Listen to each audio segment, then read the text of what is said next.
we've come a long way, since our days around the campfire, where the epic tales of heroes were adolescents' coming-of-age stories that we told around the campfire to teach kids what is their place in the world and how do they actually take their space in the community.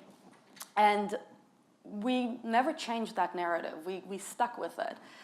And that narrative, in that narrative, scary monsters filled our ocean, scary monsters filled our forests. So it was always this idea of man against nature. Next slide, please.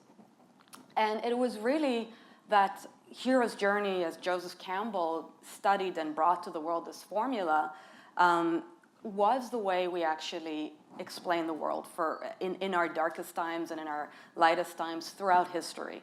That was the basically most prominent narrative, even though there are other narratives that were prominent, but this one kind of lifted itself, especially because of the 20th century mass media explosion, and of course Star Wars, and the fact that Joseph Campbell was kept in a small room apparently by George Lucas and brought that story into the world.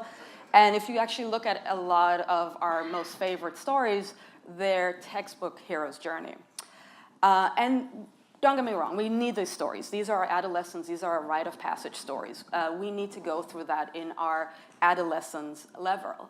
But the issue with having the hero's journey as the most prevalent meme, the most prevalent narrative, the most prevalent story that we follow to a T, is that in that process, we never got to move from adolescence to adulthood. We never came back to the village with our gift, with our superpowers, and then started sharing it with the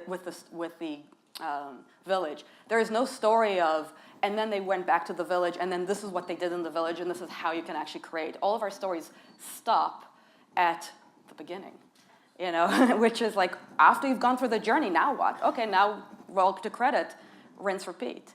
So in that essence, we are left with just being in adolescence. Next slide, please. And the great thing is some great thinkers have agreed with me. I never say anything that I haven't found like 10,000 people agree with me.